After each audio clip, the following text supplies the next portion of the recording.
It's a cartoon movie, but I think it just got me into like being a performer and wanting to go to concerts. A Goofy movie.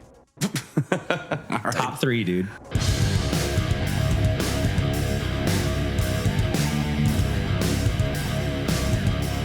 What's up? This is Eric. This is Dylan. And we're I Prevail. Top 3 bands for me currently, I would say probably, the classic is still Breaking Benjamin for me, but Sleep Token. And honestly, I've been going through a lot of Linkin Park's old stuff. So Linkin Park's still up there for me as well. Top 3 bands.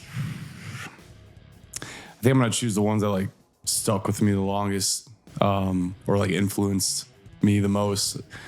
Probably be Slipknot, Metallica, and Linkin Park. Top 3 concerts I've been to. I don't know if this counts because we played it, but Next Gen Fest in Japan, opening for Bring Me the Horizon, was definitely one of them. Just recently seeing Metallica at Sonic Temple was really, really cool to see. And then actually it was another, it used to be called Rock on the Range, but seeing Tool. Top 3 for me right there. Yeah, I'm gonna say Tool at Rock on the Range. I think it was 2019. Yeah, 2019. Something right. I'm gonna have to go with Metallica. This last Sonic Temple, one of my favorite bands growing up. Finally got to see them after all these years. And then I think Rockin' Park, when we played Rockin' Park, just that whole day, that was our first time playing the Rockin' Ring, and the whole day was just an awesome experience. Us playing there for the first time. I think Bring Me the Horizon headline that day. There's a bunch of other bands, but that whole festival was still top 10 for me. Top 3 movies. Okay, so my favorite of all time is Fear and Loathing in Las Vegas. I really like the first Fast and the Furious movie. The first one's sick. I don't care what you say. The first one's sick. It's good. It's good. And then, you know what? I'm going to go old school. It's a cartoon movie, but I think it just got me into like being a performer and wanting to go to concerts. A Goofy movie. Right. Top 3, dude. Okay. Wouldn't be in my top 10, but that's a good one. Number 1 for me, Interstellar. Hands down. I'd put that as number 2 and 3 as well. But go Interstellar.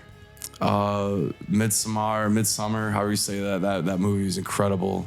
And then You like Longlegs quite a bit. Longlegs, yeah. I fucking love Longlegs. Yeah. But I think I might have to put Prisoners up there. Prisoners that's a great movie. Such a great movie.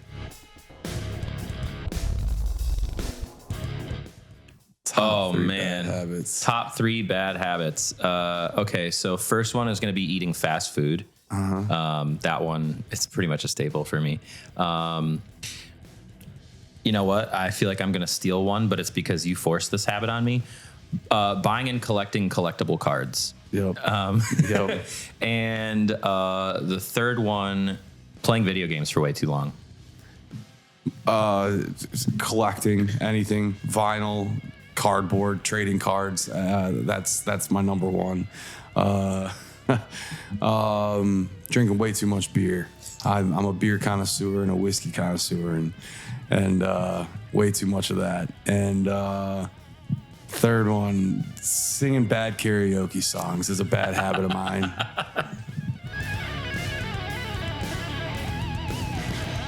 Top 3 places in the world. Japan is definitely up there. Number 1, maybe. We've only been there once and had the time of my life. And number 2, somewhere I've always wanted to visit and finally got to go over there recently was Ireland. We were in Dublin and got to spend a couple days there, drink a lot of Guinness, split the G's, and man, this is a tough one. I'm gonna say Prague. Was a place that didn't know what to expect the first time we went over there, and it was just a beautiful city. All the history, all the old buildings, all the sightseeing. Just had a great time. Top 3 for me. Thailand was really surprisingly cool. I thought I was gonna get homesick just and being really far away from home, but I loved it there. I know it's not super far, but Las Vegas is a lot of fun for me. I probably should have put gambling on the bad habit thing, but Vegas would be number 2. And then anywhere in Australia, but specifically Perth. I've just fallen in love with that area. So Perth is number 1 for me. So in no particular order, though, my uncle, who kind of got me started with music, he's an awesome guitarist, plays piano really, really well, and sings so phenomenally. So I'll put my Uncle Mark in there. Ben Burnley, lead singer of Breaking Benjamin, was really inspirational for me growing up. And then number 1, maybe it's cheesy and cliche, but I'm going to pick my wife. She's a cancer survivor. So shout out to her for being really, really strong and resilient and just becoming a beautiful woman and a great person. Number 1, my parents. But aside from my parents, my 8th grade teacher, Mr. Keith Weand,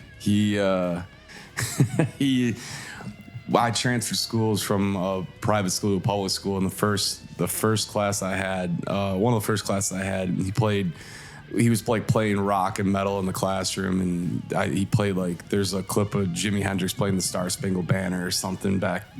I don't know if it was Woodstock maybe, and that's when I feel like my interest in metal started there. If we're going to be real about it. Aside from that, go with Chester Bennington. Just that Linkin Park was such a big influence on me, and his voice, his lyrics, and that whole band. But let's go with my dog. Nice. My dog. Nice, yeah. Makes me want to be a better person.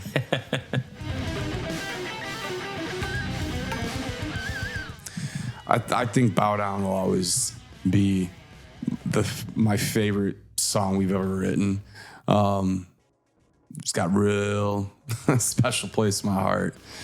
Bow Down will be number 1, and then we'll go Self-Destruction number 2, and maybe I want to say one of the ones that's on this new record, but we'll go Crossroads on the EP. That's a throwback. Nice. Yeah, for me, I would say that Hurricane is a really important song for us, and it's in a tribute to everything that we've been through as a band and mentally. So that one's a big one for me. I have a soft spot for Scars. It was just kind of when I feel like I was kind of becoming, who I wanted to be in the band, and everything felt really good there. And then lastly, Violent Nature, because I remember when we were going to the studio and everything with that, there were a lot of parts that I was like, man, this is really pushing the limit of what I'm doing. And I've kind of broken through that. So it felt really good. And now when we play it live, I just have such a really great feeling every time we play it live. So, yeah. Hell yeah. Top 3 artists I'd want to collab with. My boy Teddy Swims would have to be up there. He's a fucking sweetheart. Love that dude. And he's got incredible talent, incredible voice. With him. Oh man, here's a heavy one that I've been a fan of for ages is Whitechapel. That would be, I don't know what we would do, but that would be sick. And then let's go with Post Malone. People say I look like him. I got a little resemblance to him. So I don't know. Let's get my brother on the track. Nice. Yeah. The first one that comes to mind for me is I would really like to do a collab, like some sort of stripped down like acoustic thing, but with Aaron Lewis from Stained. Yeah. I think that you and him vocally could do some pretty cool stuff. Other artists, I don't know if they have to be alive or not, but my dream collab of all time, which could never happen, would be Michael Jackson. I think that would be wild to just be able to work with the king of pop. The last one, James Hetfield. Papa Het. Yeah, That'd be I would sick. love to have him do like any sort of like, give me a on a well, but also just like teach me the ways of the rhythm guitar on a song. That would be awesome. The down picking. Yeah, Down pick or die. Yeah, Right. That's it. Perfect. Awesome.